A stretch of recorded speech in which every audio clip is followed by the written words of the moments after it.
Okay.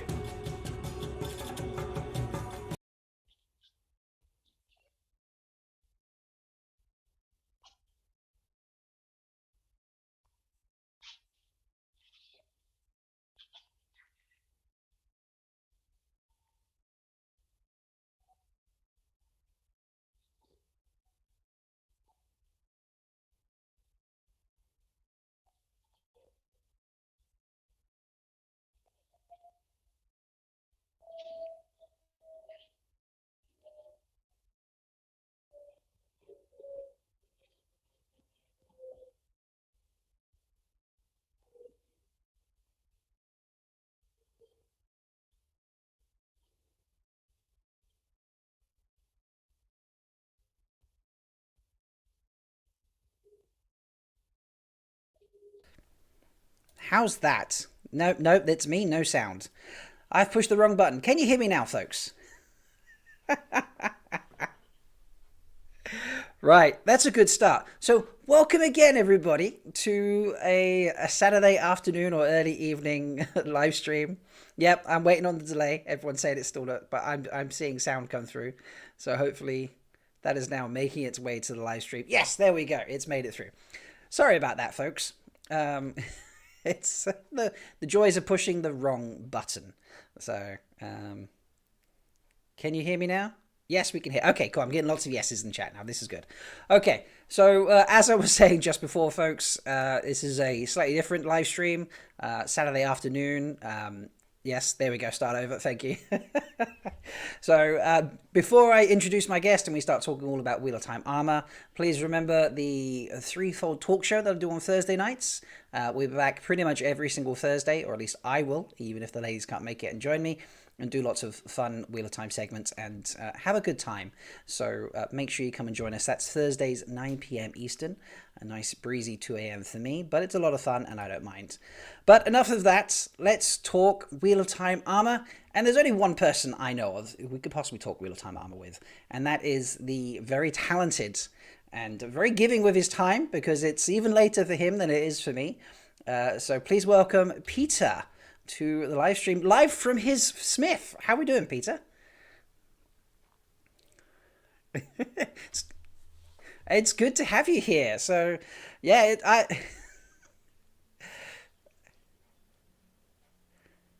yes, yeah. Lauren's in chat saying that he loves you, Peter. Obviously, your work is. We've all. I imagine everyone has seen your work somewhere around the Twitterverse. And if you haven't, folks, you need to be seeing it because it's pretty incredible. So, Peter, tell the folks a little bit about yourself and all the things you do.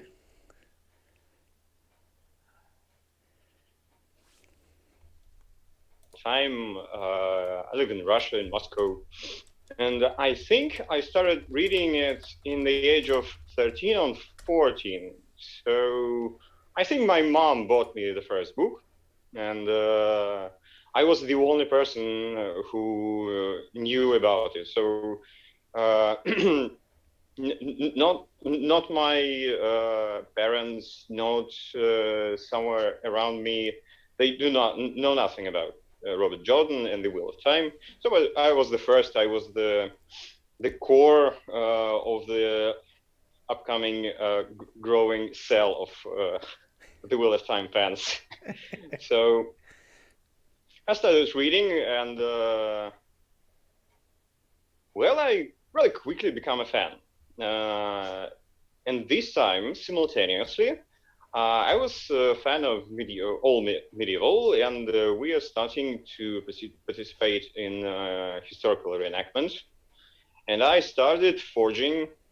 Well, this is what it was not very good at first time. I was only 14, I think, maybe 13. Wow. Even. Yes. But imagine it was. I mean, it was 2000, maybe 2001. So no YouTube. The internet was like a bunch of forums where can you look and find some bits of information. Yeah. So basically, it was all self-teaching. experience Wow. So of trial and error. Yes. yeah, you're entirely self-taught. Is that what you're telling us? Not entirely, because ages come and pass, and YouTube started to grow, and I started to watch tutorials online that started to appear, and so yes, of course, I taught myself very much, but I have some places to watch someone else work, and Okay. that really helps. Oh, cool. So this is weird. I was a real Wheel of Time fan, and on the other hand, I was a historical reenactment and an armor blacksmith, and these two pieces didn't met each other at all. So,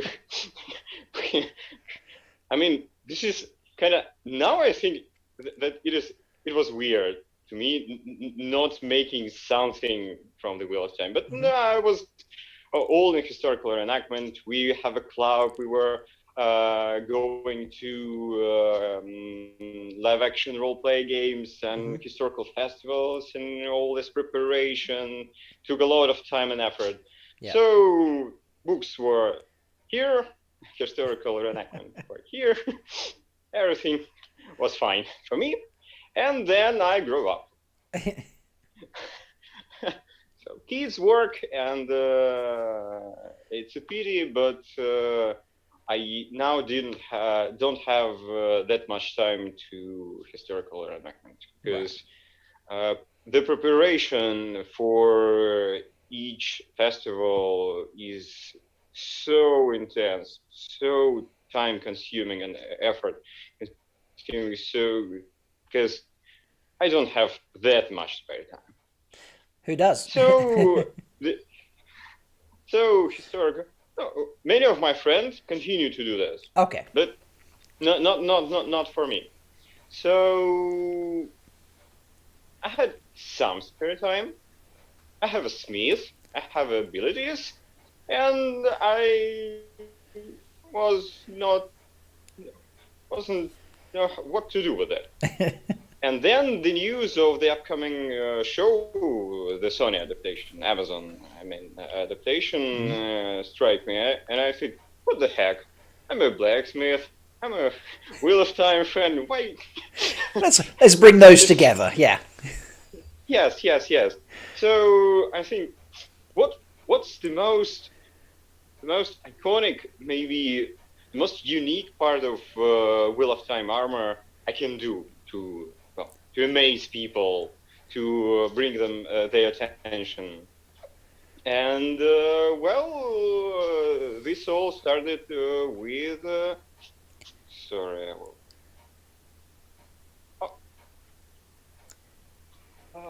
So I made the first helmet. It was a success, I think, for me at last. Then I made the second, the third, the fourth, and now I'm thinking about the seventh helmet. I love it. So, which one did you make first? Which helmet did you decide to make first? The first was the Seanchan helmet, the Seanchan infantry helmet, the green one, green and red one. Nice. Okay, and why did you pick that one? Why? Yeah. I don't know. It's the most unique helmet, and in general, it's the most unique culture of the Wheel of Time. So other helmets are somewhat medieval-ish, Renaissance helmets, and the Seanchan is completely unique. I have many thoughts about it, but I think later we will get to discussion of each helmet. Yeah. So when you start making a helmet, where do you start? What do you begin with?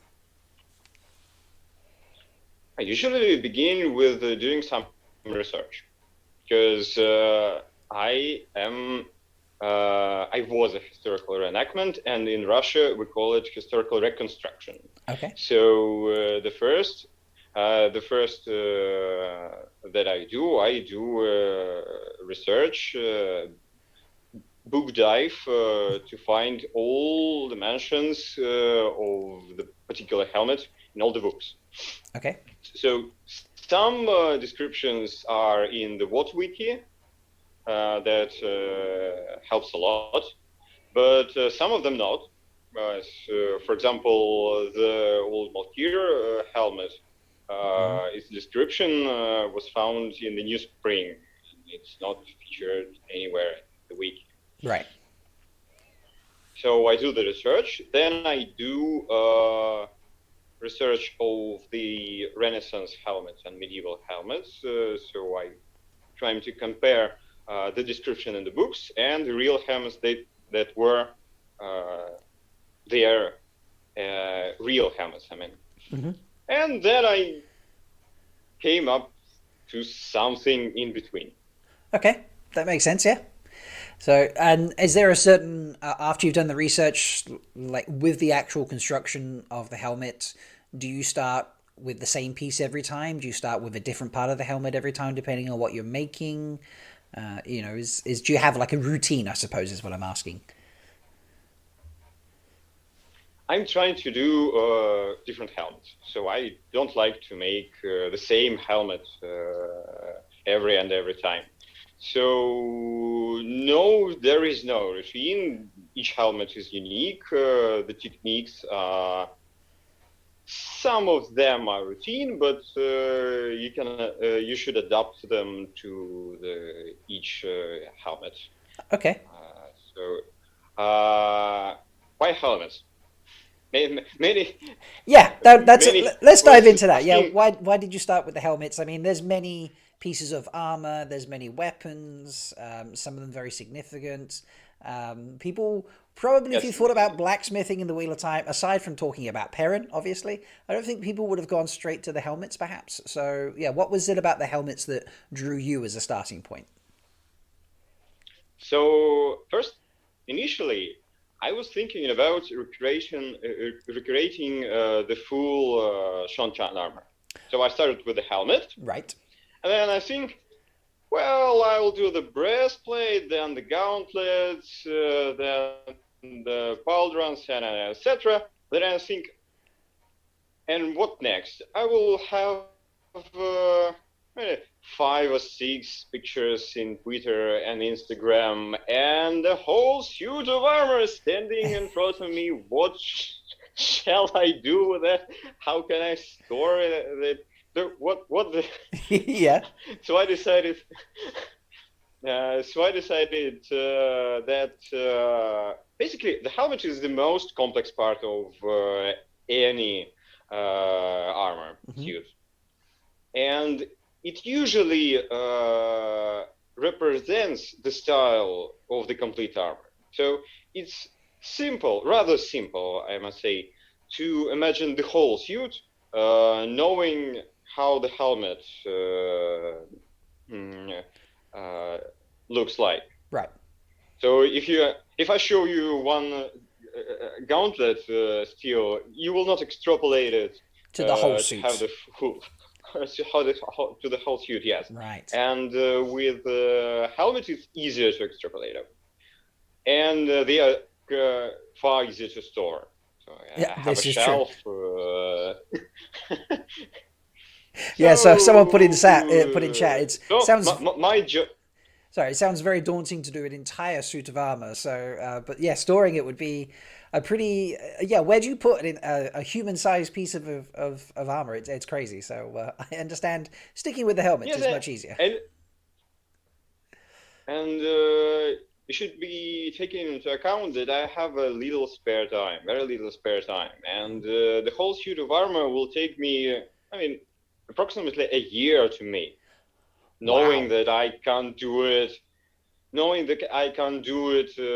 the evenings because I might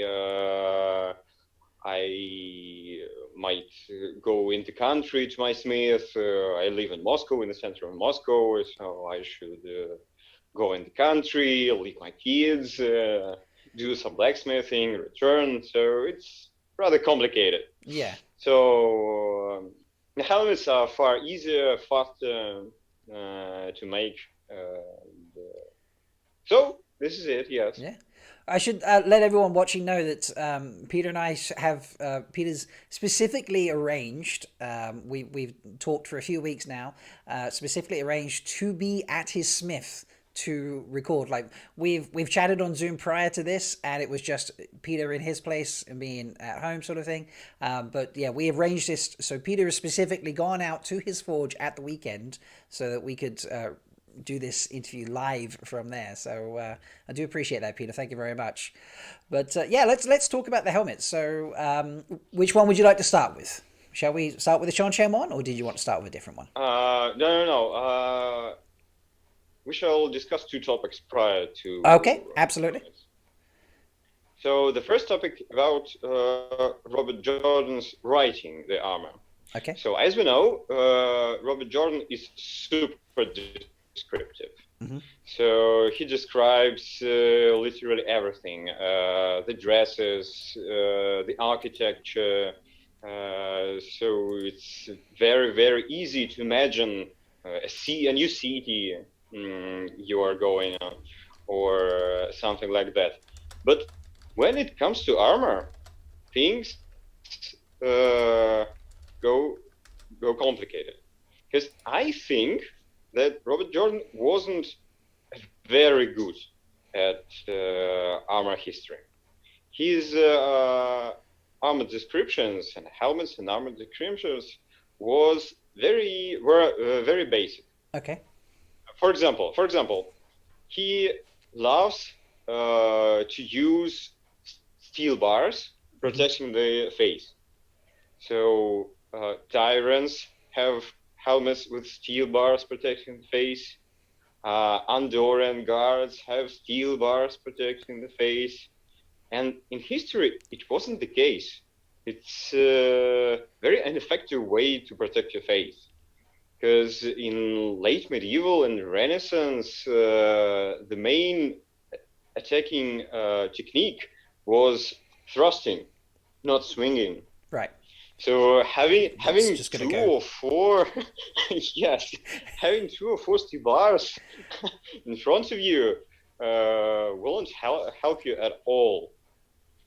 So then the Andorian guard, for example, wear plate armor and the chainmail. I'm okay with that, but they are guards. Chainmail is very heavy. I have heard it's very heavy, yes. And it has a tendency to rust. So if you are in your watch and standing days after days after days, it's very difficult to maintain the chainmail. So there are some issues, I must say, right. with description. So this is for Rob Jordan's writing, and for the helmets. So when you are discussing helmets, you should take into account 4 main points. So real battle is not like a tournament. In tournament, the protection of your head is crucial. It's the most important thing. It's very bad to find yourself finding your teeth in the ground. You know. Yes, I agree. after you wanted to have some fun, and then that happened. So tournament helmets are often very closed, made of thick steel to protect you. Real combat is more complicated. In real combat, you should know where are you going, where are your commander, and you should hear the commander, and so on. So 4 main points should be taken into account. How well can you see in the helmet? How well can you hear in the helmet? How well can you breathe in the helmet? Because many closed helmets, I fought in closed helmets, and very hard to breathe. Right. The always want to open up the visor to breathe freely if you have a visor. If you don't have a visor, well, you're screwed. And of course, yeah. The fourth, of course, the protection. Mm-hmm. So every and each helmet has its balance between these 4 points. Okay. And in the real combat, the first three, I mean, hearing, breathing, and watching, are more important, even more important than protection. Okay. So that's why many of my helmets are more open than people usually think about medieval helmets.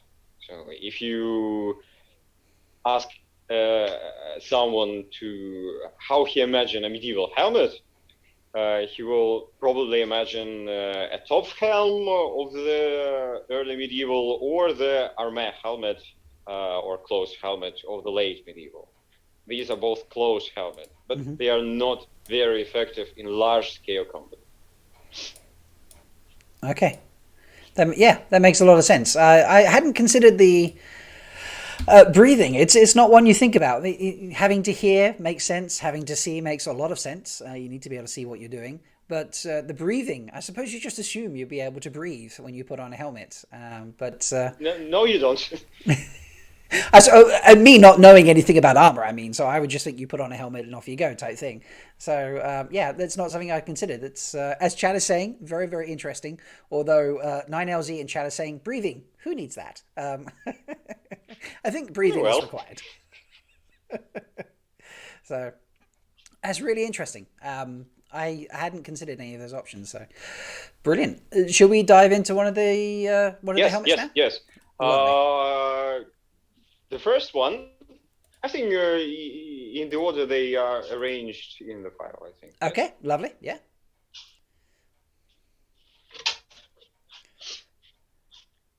So I've done my homework. I've bring all the helmets. Yes, Peter's brought all the helmets in for us, so this is brilliant. So this is the White Cloak one, is that correct? Or the Children of the Light? Yes. Brilliant. So tell us about this piece. So this piece is an open helmet based on late medieval. It's the middle of the 15th century Sallet helmet. This was very popular in Italy and then went all around Europe. Mm-hmm. So Sallet were of many various kinds. So with open faces, with visors, with hardtails, with articulating tails. This is one is hardtail, so it doesn't move. Right. So it's very popular helmet.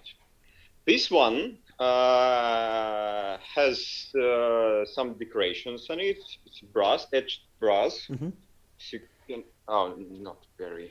No, we can see that. That's okay. I've put up the image that you sent me as well, so folks will be able to, if they're really wanting to see a lot of detail. Folks, all of these helmets you'll be able to find on Peter's Twitter account, by the way. But if you really want to zoom in on some of the detail, you can watch back later in freeze frame when I've put up the files that Peter sent me with the details. But yeah, we can still see that etching, Peter, so don't worry. So I thought this helmet was for some middle officer, maybe a lieutenant. So it's not a very good helmet for a first rank, because the face is not protected at all. But for someone in charge, it's a very good helmet. It has some decorations, as you can see, the rising sun. Mm-hmm.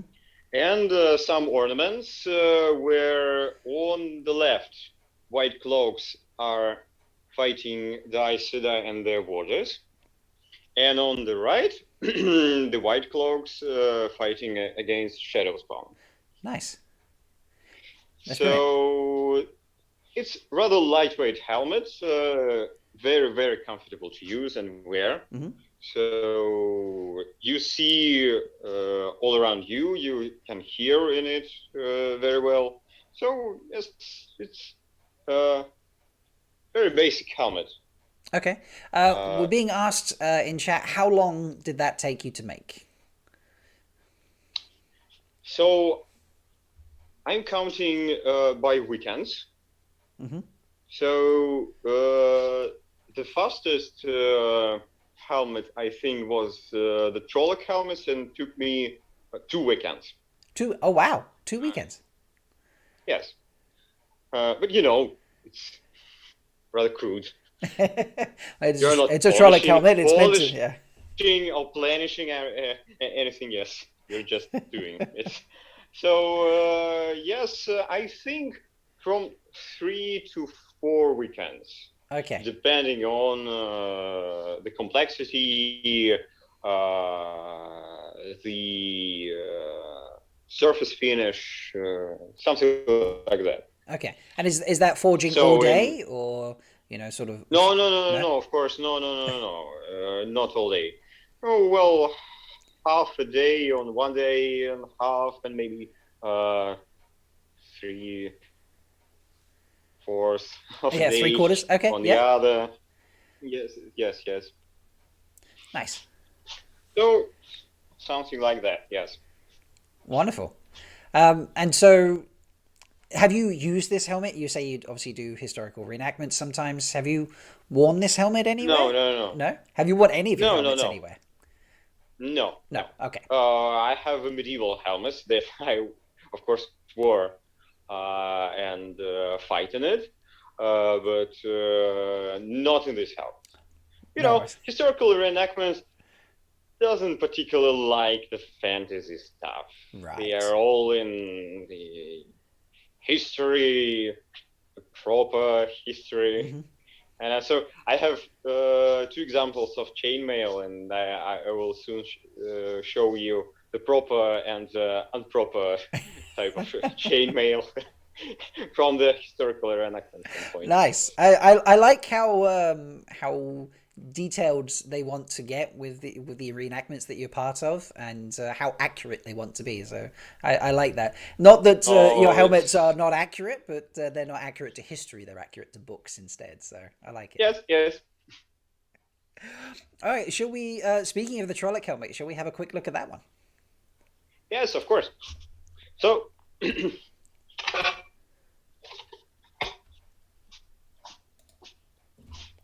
Here is it. Oh, this was pure fun. I mean, first of all, I found this. I don't know. Is it an eagle mask? That's great. So, yes, I found it online, and I immediately think, oh, that's what I want. It will be a perfect Trolloc. Yep, I love it. So then there was a helmet. So when you're doing a helmet, it's more or less an orc helmet. But the interesting part that is that Trollocs have non-human faces with non-human features. And the helmet should adapt to this non-human features. So that was the main fun part. And the second part, that you are not bothered in accuracy or surface finish or anything like that. So I think the Sarkandar Valley is the most fun place to be in with the Wheel of Time, because you can forge and throw the helmets, they should be all different, I think, because Trollocs are all different, and you can not make a routine of this. And on the other hand, you are not bothered with some boring stuff like polishing, planishing, just forging and throwing it away. Yep, I like that. So yes, it's It's mostly based on It's mostly based on the shape of the head. Okay. The shape of the head of this eagle head dictates the shape of the helmet. Yes, and forging the spikes was fun. Yeah. How But do you it took you me forge spikes and get them attached to the helmet? I'm curious about how you make them part of the helmet. there are some holes that are punched, not drilled, but punched Mm-hmm. into the hole, and they are tack welded from the inside. Okay. Cool. I, A little cheating, but you know, hey, if it works, you know. Someone's asked in chat if you can put the helmet on. yes, of course. Should I? I don't know. I mean, if you want to, people might get scared. It is a Trolloc helmet, so. So,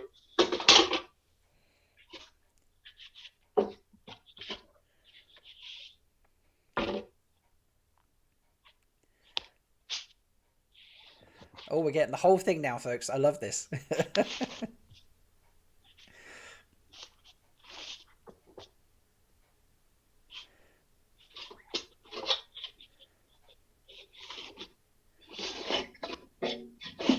Oh wow, that looks amazing.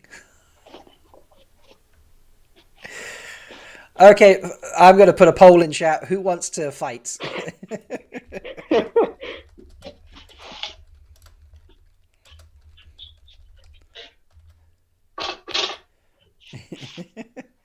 oh.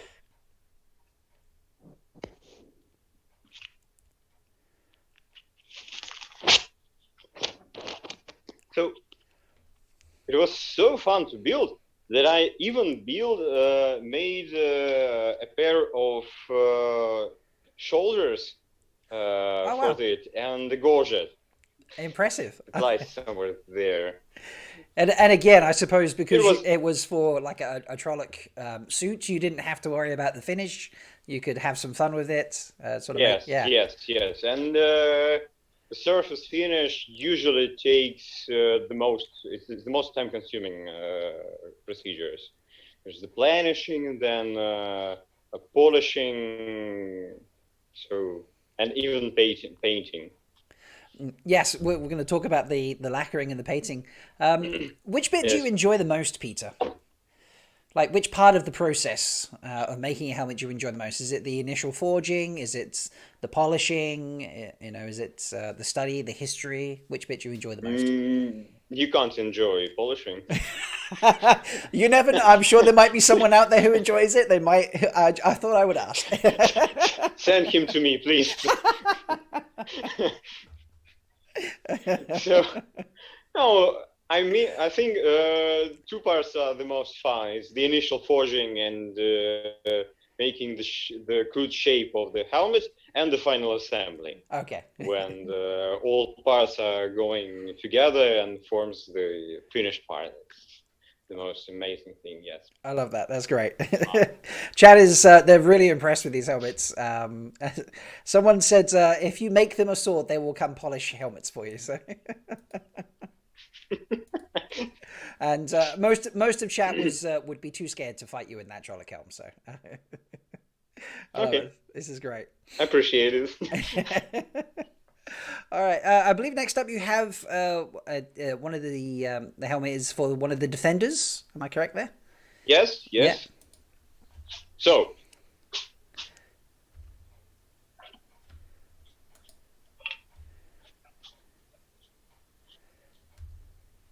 So this one This is very open. is This the one, isn't it? Tyrant. Yes, it is. So this is the Defenders of the Stone helmet. So the plume, the two feathers, indicate that it is, I think, a captain, because different types of plumes, different counts of feathers indicate different ranks Okay. of the defenders. So I think two white feathers indicate that it is a captain. So I made some ornamentation, brass ornamentation here along the dome. So there is some in the description that confused me. Okay. So in the books, I think it was Shadow Rising. It was said that the defenders of the stone were rimmed helmets. And I asked my native speaker subscribers what's the difference between brim and rim. Because I know what's brimmed helmets. It has the brims. Right. And the rim, I thought that it was the rim is only an edge that is decorated. Every edge. So people are saying that sometimes brim and rim is the same. And I was confused about it. Then I found some real helmets, medieval helmets that were on sale on the auctions, and some of them had brims, but they were described as rimmed helmets. Okay. So I was thinking, okay, maybe rim is the brim and brim is the rim. Yep. So I think this has a nice. Yeah, the edging is beautiful there. So it has a brim, and the brim has a decoration along the rim. So, I think it works. This is yes. So this is based on the Spanish helmets called Morion. This particular one had no crest along the dome. Okay. So it's an early one. It's, I think, 1480s, 1490s, where the vast majority of Morions were 15 plus, the 16th century. Okay. But the rims were purely decorational, so I thought, why do them? Right. And yes, steel bar protecting the face. Yeah, I see now what you're saying about just a thrust of a sword, and you're not hanging around on the battlefield very long with that, are you? So I don't like this idea. So I've cheated a little bit. Okay. So here's thing. You see a rivet, but yes. No, it's not a rivet. It's a screw, and you can unscrew the whole piece and have a simple Morion. So right. Yeah, sensible. This is nevertheless, it's very comfortable helmet. It gives you very good protection from side hits, because the rims are very low. Yes. And I think it's beautiful and elegant, and it is. It strikes me as a very ceremonial piece that you might have. Yes, and Tyrant's all about the ceremonial and elegance. Indeed, it fits with the defenders of the stone, because they've never been, they've never been taken. No one's ever got there until obviously Rand turns up and Matt and all the fireworks. So yes, I love it. It's great. Chat is you're captivating, chat. I have to let you know, Peter. They are absolutely loving this. I've had a couple of questions. So Linda, yes, do you quench your helmets? Like I suppose, like you would see with swords and such. You, on anything you've ever seen on TV or movie, I suppose, is where that's come from. No, they are all made of mild steel. Okay. Because heat treating the helmet is a very complex task. If they were for real tournaments and for real reenactment combats, I probably will make them for out of high carbon steel and heat treat them. Okay. But they are almost for display purposes. and I just don't think it's necessary to make them that hard. Yeah, that They're makes sense. still they are still heavy, real pieces of armor. They work like pieces of armor, but it'll probably add another weekend to do the proper heat treatment. And when you heat treat a helmet, you can. It's always so it can crack. Okay. While heat treating. Right. And why risking the whole thing? I just don't understand. No, for me, it's that makes a lot of to, sense. To make them of mild steel. Yeah. Yeah, if you're not going to use them in an actual battle, why do the extra Yes. work making them stronger?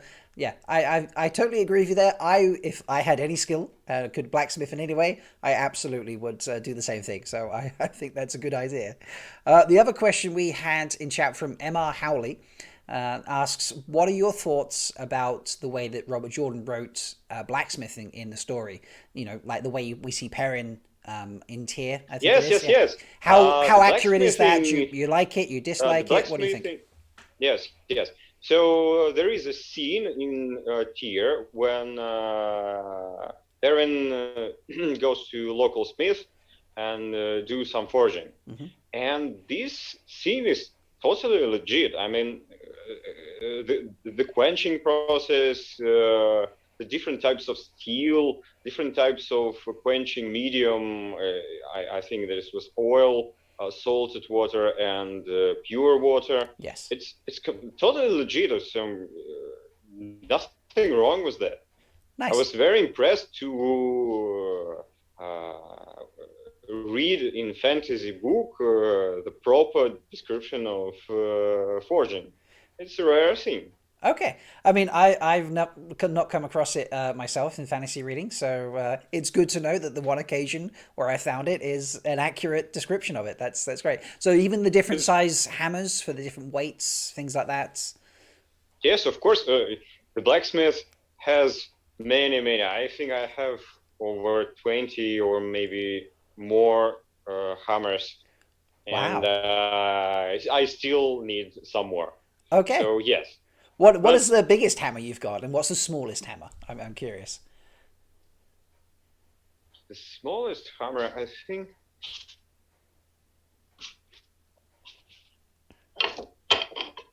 I love the joys of being at the actual forge. Peter can go and grab the tools. This one for chasing the flutes on Gothic armor or something like this. It's very lightweight hammer. And I don't need a very heavy hammer.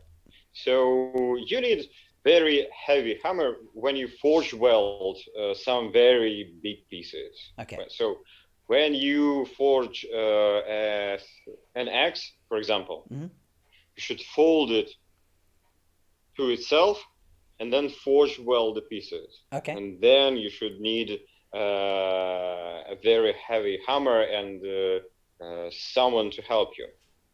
It's very difficult to make by yourself. Okay. But for armor making, I don't need very heavy. Maybe 3 kilos, 6 pounds is the top. I love that you equated that into pounds as well, because I know that would have appeared in chat. Be like, what does he mean? What is 3 kilos in pounds? So I'm glad that you converted that, because being a chef, when I cook, I always say grams, and people say to me, "What's that in pounds?" So it's great, wonderful. I really look forward to talking about the next helmet in your list, considering my channel was called Malkier Talks, and that is the Malkieri helmet. Yes. This is a stunning piece. I absolutely adore this helmet. I think it's amazing. So, oh, this is heavy. Oh, this is a really heavy one, is it? Okay. This is just incredible. So this is you've got everything with this. This is a much more complex helmet, or at least from what I'm seeing, than the other ones. So yes. So first of all, the description. We have very little description in the books, and I think Lan wore helmet only in New Spring. I don't remember that he wore helmet in any of the main books. Maybe in the last one, but I doubt. So the only description that we have is that it has a steel crescent on his forehead. But I thought steel is not a proper material for crescent and made it from brass. And that it was opened. Right. So, talking about Borderlanders, they are. Sorry. That's okay. It's a heavy helmet. That's by all means put it down. You don't have to hold it the whole time. So Borderlanders are basically Asian types, and many of the first-time readers imagine them as the Eastern Europe or even Asian type of armor, like scales or lamellar stuff going on. But no, in New Spring we have a description of Borderlander wearing plate and chainmail. It's totally Eastern, Western Europe tradition. So I thought that Western Europe was not very suitable to represent Borderlanders, and I thought the Eastern European tradition will be better. Not the Asian tradition, not the Chinese or Mongolian armor, but the Eastern, something in between the Western Europe and the Asia. So I took this type of helmet. I will. Sorry. That's okay.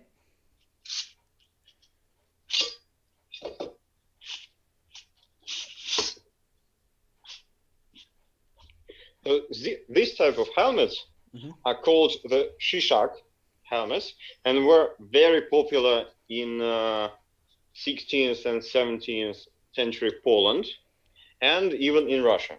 Wow. It's a very comfortable helmet to wear, and it usually has some sort of nose protection, not the full visor like this one,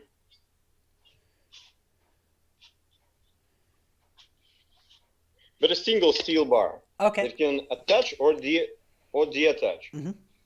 But you know, I thought that a single steel bar against the Trolloc is not what you want to. Most definitely not. want to wear. Yes. So I came up with the visor that you can attach and detach very quickly. Very clever. So, I like that.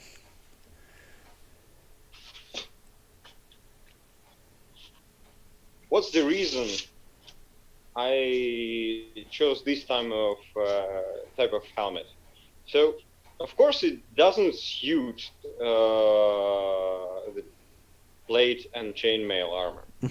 For plate and chainmail armor, you should take maybe a solid with the war or armored helmets or something like that. But these types of helmets were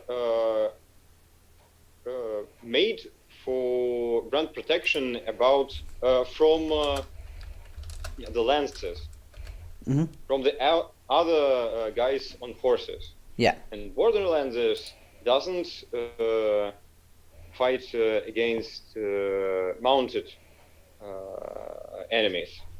The Trollocs usually are, yes, they are tall, but not that tall.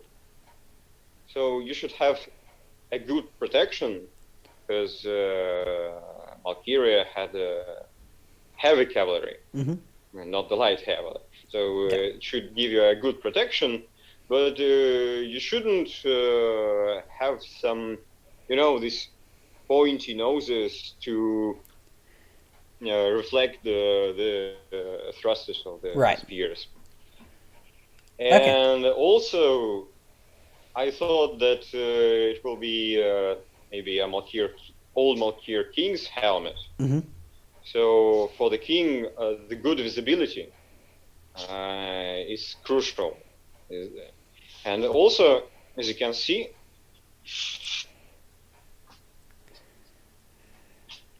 it has holes in Yeah. ear protection. So you can still hear, but you've got the protection. Yes, yes, yes. And so, talking about chainmail, this is the chainmail coif that you wear underneath the helmet, and this is proper chainmail. Okay. If you see, Oh, each ring is wow. riveted with a tiny little rivet. That's amazing. So my old coif wasn't riveted. It was simply bent into shape, and it's not historically accurate. Okay. All historically accurate chainmails were riveted. So this one is historically accurate. Did you make that yourself, or did you have that made for you? No. Chainmail is not my stuff. I Okay. usually It looks like it's very time consuming, so I was curious how many, if you did make it, how many incredibly weekends? time Yeah. consuming. So, Yes. So when it has a little banner with the golden crane, of course, I cheated again. I ordered a T-shirt with print and then cut out. I love that. That's so ingenious. That's a great idea. You can either. I'm very bad at sewing. You know, you can paint it, but the paint will soon break away and Yes. wash away. Yes, I think this was the simplest way for me. Yeah, it looks great. I would never have known that was a t-shirt. So, yeah, I think you've done a brilliant job there. Giving away all the secrets here, folks. And yes, it has articulating tail, so it's very comfortable to use. Yeah, Chad is agreeing about the banner. They say it's beautiful. So, brilliant. So, how much does you said that was very heavy? How much does that weigh altogether? Would you think? With chainmail, Yes. I think it's over 4 kilos. Wow. But chainmail is very good of distributing the weight along your shoulders and the neck. So it's not that bad. It's not okay. And Yeah, I think Malkieri kings should be tough. they should be able to handle that. That is quite true. Yeah, you are correct. Lovely. Well, we've got just a couple of helmets left. Your Seanchan helmets. Which one did you want to start with? The blue one, I think. Yeah, that's the next one in the list that you sent. So.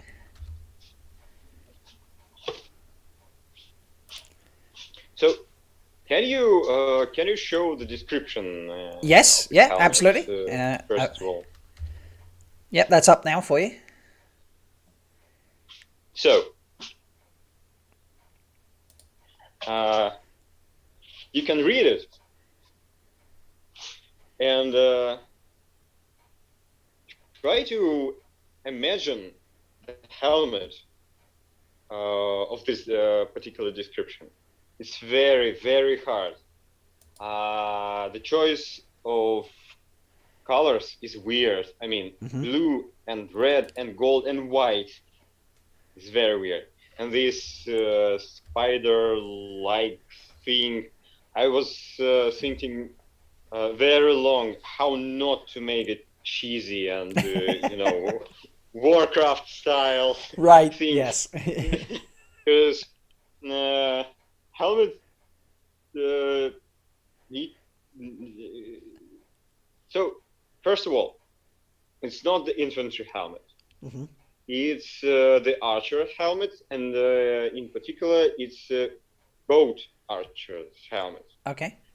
So I think it should be lightweight. Mm-hmm. So have a helmet is not what you want to wear when you're on a boat. No, not at all.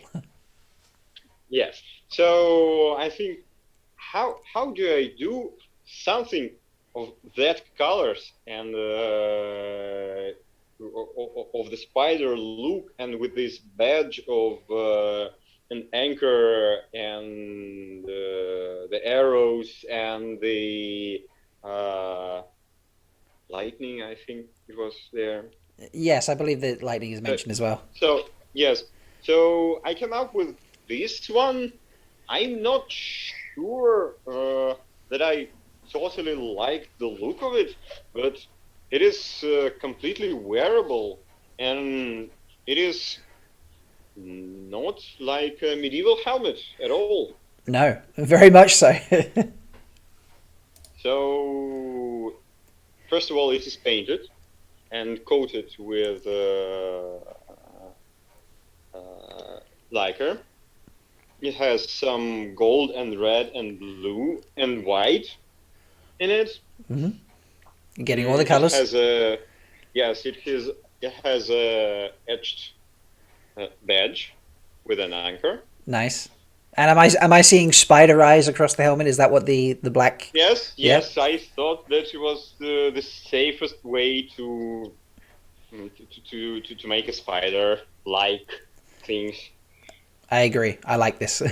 That's. I'm not sure how else you could put a spider on a helmet, so I think that's a good idea. Many of my friends thought that it is cute, cute little spiders. Oh, yeah. Not fearsome spider. So it's not a big scary tarantula. It's more of a little cute house spider, isn't it? So Yes, yes. But here's one I came up with too. I don't know. It's cute, but it's not cheesy. Yeah, And I I agree. don't There's like no cheesy. You're quite right. cheesy Warcraft fantasy styles of helmets. It looks totally wearable and totally usable, and Yeah. not bulky. And I It has think it suits the Seanchan because they like to have very stylized thing. There's a lot of style going on here, a lot of pieces that stand out on it, and they don't like their armor to be just. My impression was that it should stand out, and there should be something very unusual about it. So I think you've ticked a lot of boxes there. So about the Seanchan, I really love the Seanchan. I have a whole head canon of how they ended to be like that. So, as we know, they are descendants of Arthur Hawking, expeditional forces that went sail to the west and never came back. And I think that they had this type of helmets when they went there. Why do I think? Because I always imagine Arthur Hawking as an as a Byzantine emperor who really wants to recreate the full glory of the Roman Empire. I mean, the Age of Legends. Yeah, I see what you're saying. Yeah. So I think that he was trying to recreate everything that he find about the Age of Legends.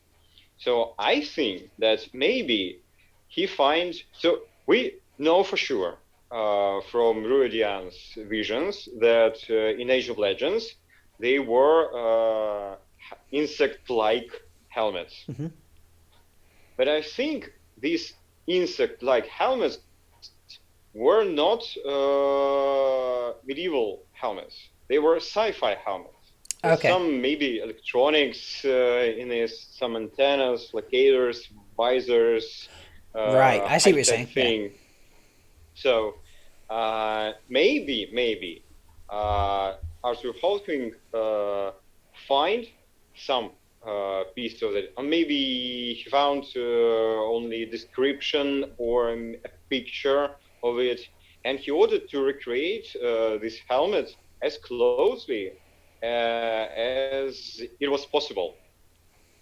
So when you are talking about the Seanchan helmets, these weird parts that are like insects were not meant to be like insects. This was maybe some electronic housings. These were antennas back in the day, Right, yeah. of the Age of Legends. And Arthur Hawkins recreated as he could, because he know nothing about technology of Yes, the absolutely. Age of Legends. So he ended having these helmets like the insects, but it was not the initial purpose of it. And I also think that back at the ages of Arthur Hawking, they were not painted. Okay. I think they were polished or something, or coated in one color. And as we know, the Seanchan continent has its jungles and rainforests and that kind of stuff. And when you go to a jungle in Armour, you suddenly realize that it rusts like insane. I imagine so, yes. So you're trying to protect your helmet, and the first you think it's to paint it. Paint gives a very good protection from rust. Okay. So from 800 years, yes, from the Arthur Hawking. Sounds about right. I'm terrible with the timeline, so Chad, if you know better, I know Dana's in chat. She's good with things like this, the knowledge. So, but 800 years sounds about right. Maybe somewhere around that point, at least. Of course, it took. It made some transformations to the helmets. They adopted them to better suit their purposes, but it looks sci-fi-ish to me. Yeah. As if medieval blacksmith saw a sci-fi helmet and I can do like this. Yeah. Yeah. So Chad is saying it was about 1,000 years, so we weren't too far off, 1,000 years. But so your inspiration for this helmet, when you were looking for historical sources, is very different to the previous Seanchan helmet, isn't it? So am I right in thinking this is based off of Roman style? Yes, it's based on Roman style because of these ear cuts. They are very necessary in large armies. Romans knew what they were doing. They were doing it very well. So when you have thousands and thousands of soldiers in the field, they should hear commands very well. So Romans do these ear cuts to ensure each and every soldier can hear you, can hear the orders. So I think while Seanchan have a very good and properly organized army, they should care about it a lot. And yes, it has a relatively good protection.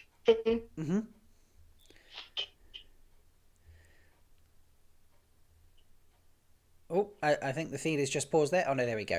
And can be opened to breathe. It can be closed to. So that's it. Yes. And you would wear this one with chainmail?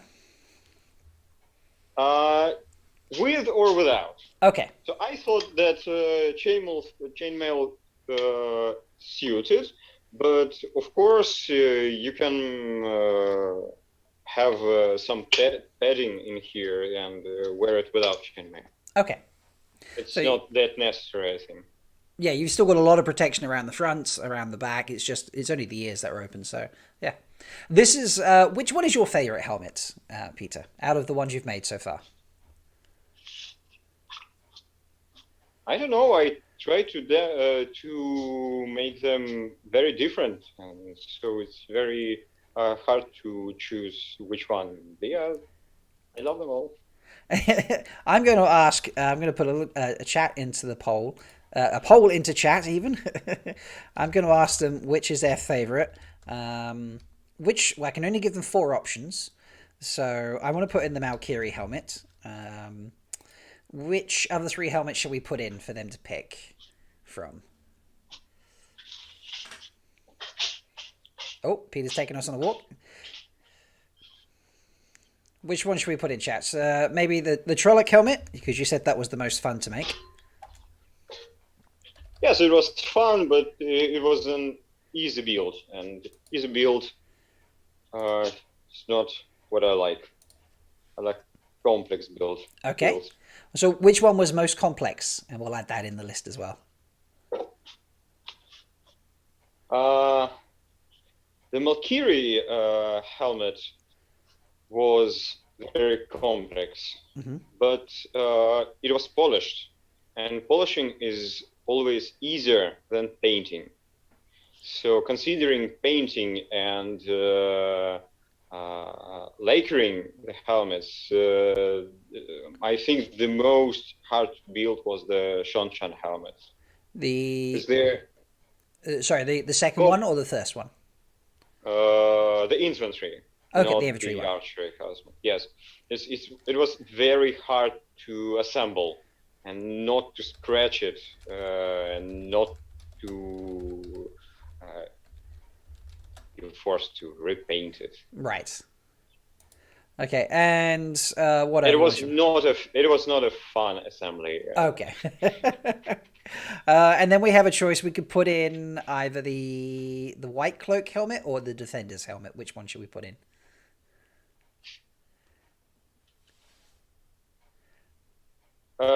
The defender, I think. The defenders. The white cloak is the second helmet, and it's too simple, I think. Okay. It has some pretty etching in it, but in basics, it's very, very simple helmet. Fair enough. So we've I've put that in there. So chat, you can get voting and tell us which of those helmets you prefer. Peter, I'm going to ask you a little bit about the TV show now. So we haven't seen Armour from the TV show yet, obviously, but we have seen some of the weapons. I know you don't make a lot of weapons, or do you make any weapons at all? Actually, I don't know if I've asked that question. Not at all. No.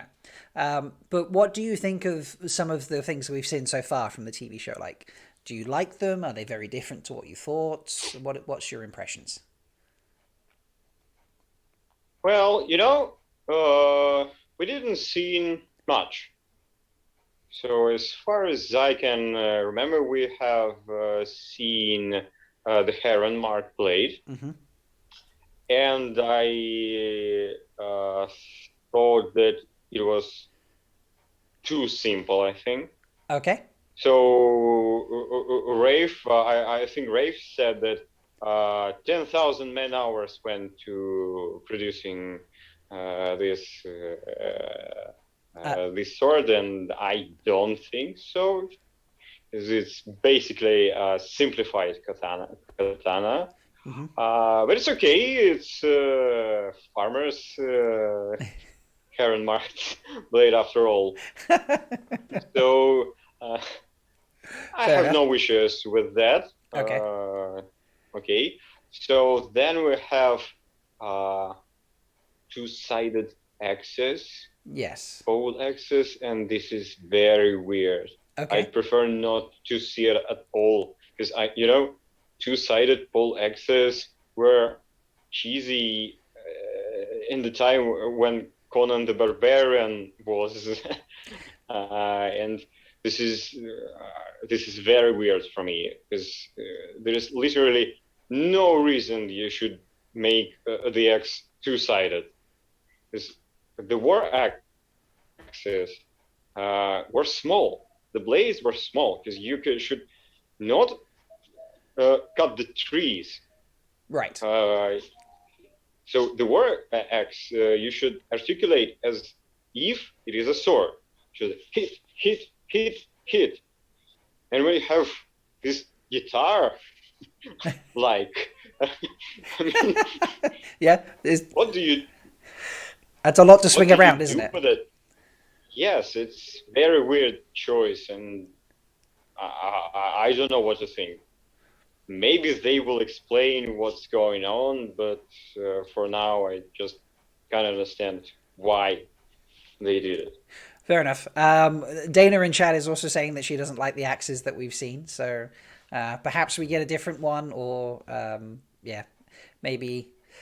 I don't know. We'll have to wait and see. We haven't had much of that so far. So I'm very excited about the show, and also a bit concerned, because we've all seen The Witcher.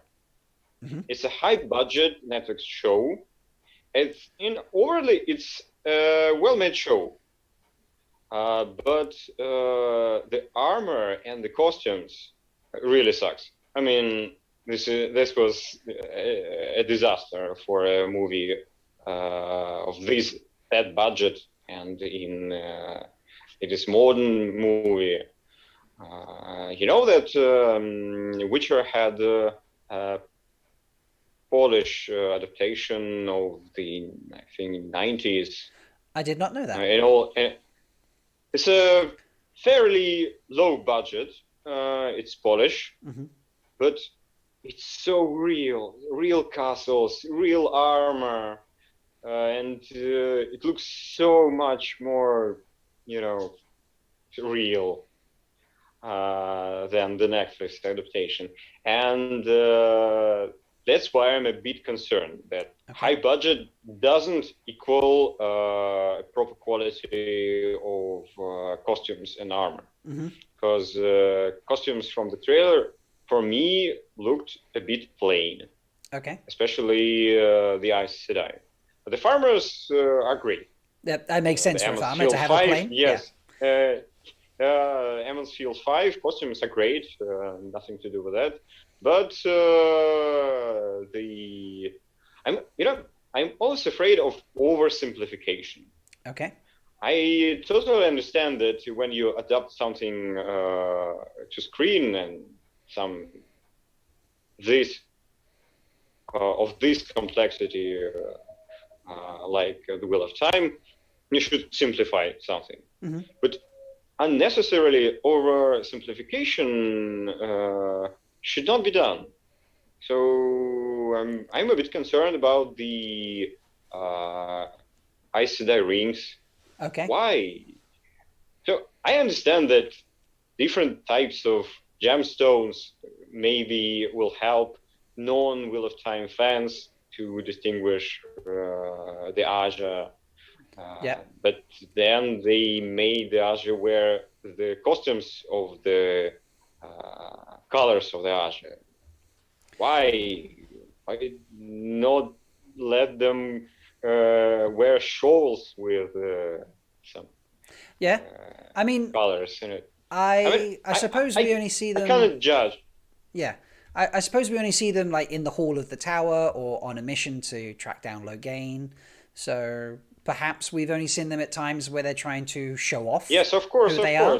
Maybe in casual times we'll see them wearing a range of different colors and styles, perhaps. So yes, I hope so. It was a teaser trailer. Indeed, and we've seen not that much. No.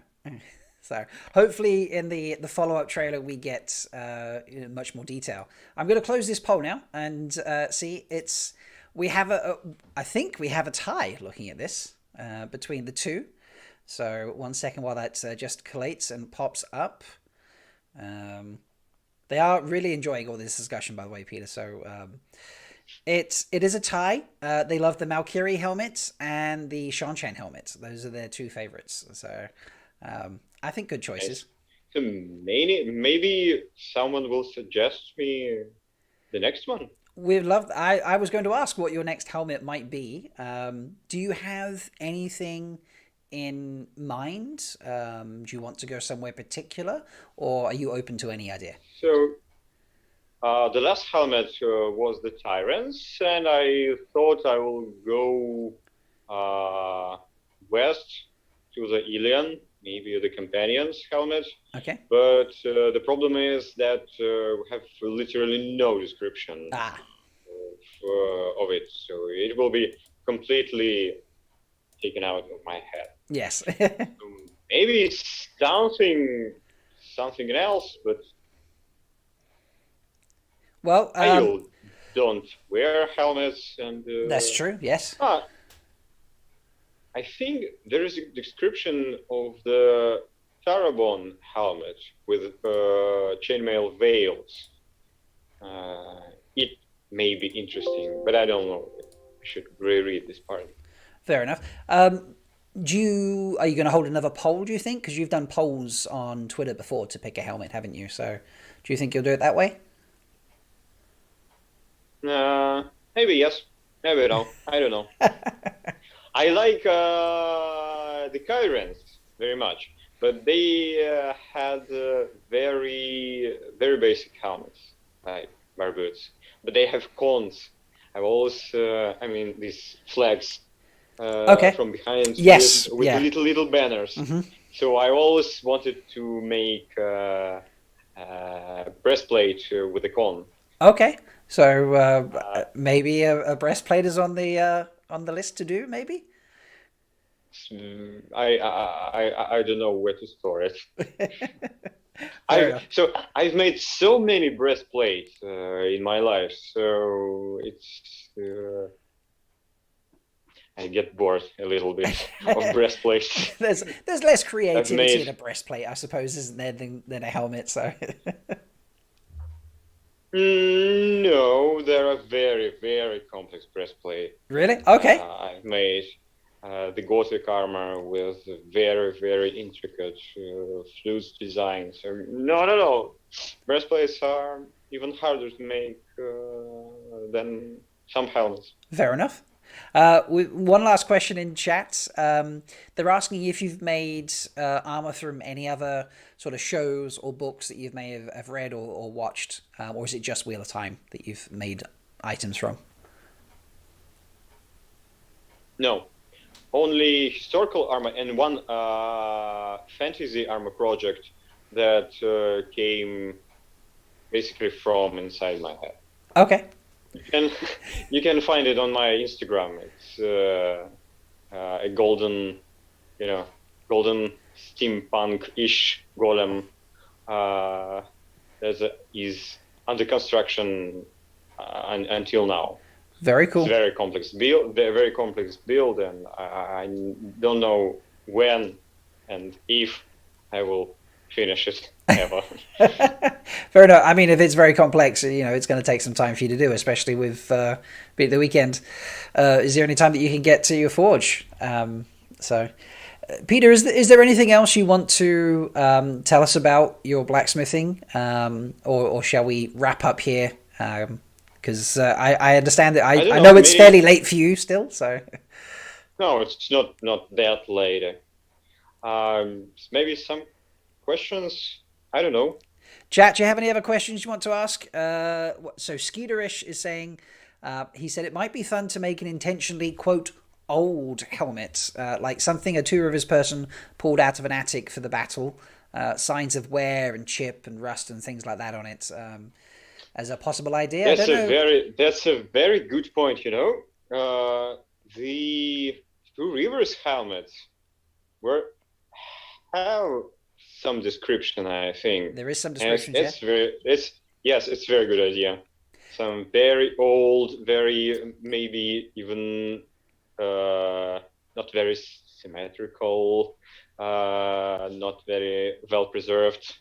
Yes, it's kind of cool. Yeah. Dana also suggested that we hit up the innkeeper at the Dusty Wheel and ask him if there's any particular detailed notes about armor that we could potentially have a look at to help you out. Because he did do a lot of notes, but they didn't always make it to the books. So that's not a bad idea. Brother Dan asks, is there any what sort of protection do you wear for blacksmithing? Obviously, you've got the vest on now, but is there, what sort of items do you normally wear when you're blacksmithing? Nothing particular. You know, I'm trying to do as much as I can on cold. Okay. So if I can shape it cold, I will, because shaping it in the forge takes more time. Okay. It's time to heat up the forge, bring up the coal, and when I'm forging heated, yes, I'm wearing the vest and nothing special. Fair enough. Yeah. It's how hot does your forge get? Do you have a range of temperatures? That's a question for me. I'm asking now. Like, it can forge weld, so it can reach 1500 degrees Celsius. Fahrenheit. I have no idea. I wouldn't know what that is in Fahrenheit either. So. That's great. That's got to be good on those cold nights, or the cold days when you're forging. Did you say it's about 5 degrees where you are currently? Yeah. Yes. I'm well dressed. Nice. Cosplay BG in chat just asked how you learned to do it, but we covered that at the beginning, that you kind of taught yourself and then YouTube helped you out there. Yes. So. But they're basically, chat is just saying that they're very impressed with your work, Peter. They love it. Folks, if you don't follow Peter on Twitter, you need to. His Twitter account is in the description to the show. And it flashed up on the starting screen in the end. So please go and follow him on Twitter. And you say you're on Instagram as well, Peter? Yes. Lovely. I didn't know that. Well, I hadn't put that in the description. So I will add that in, folks. But yeah, track down. And one more, we've had a great question here. Will you be using any of the armor that appears in the show as inspiration for future work, if you think it's cool enough? Yes, of course. If. But my main reason why I do that I think I want to recreate my own your own idea of vision. What it looks like. Oh, your own vision. Yes, yeah. Yes, my own vision. So no reason to copy someone's work. I think they will came up to something very well made and something maybe very good looking. But copying it doesn't make sense for me. I understand that. So lovely. Peter, with the show coming out, obviously we will hopefully see Armour eventually, and civil societies like the Seanchan and such. I would love at that point to invite you back and we can discuss the armor that's in the show, and hopefully it's good armor and not Witcher level armor. So hopefully we're having a chat where we like it. So, but yeah, I think we can wrap it up there. This has been brilliant. I've loved this discussion. Chat has been amazed by your knowledge. Peter, you clearly know a lot about, not just how to make a helmet, but, the historical sources for designing one that has been loosely described in a book. So I do appreciate your time today. It's been wonderful to talk to you. I hope you've enjoyed it. Thank you. Thank you all, guys. See you on Twitter. Yes, do go and check out the Twitter and find... The Twitter of Time is so amazing. I hadn't got a Twitter at all before Twitter of Time, and I'm dived all in the Twitter of Time. Nice. You guys so amazing. It is. I love Twitter of Time. To be there. It's wonderful. Cool. Well, thank you so much again, Peter. And chat, if you have any questions, or if you've missed this live and you're watching back later and you have questions for Peter, you can obviously ask Peter on Twitter. You can comment below and I will pass them along to Peter. So I hope you've enjoyed it, folks. And we'll see you again next time. Come join me on Thursday for Threefold Talk. And I've got another live stream next week. I've got 2 next week. I'm doing so many at the moment. It's crazy. So good night, everybody, and have a great day. So.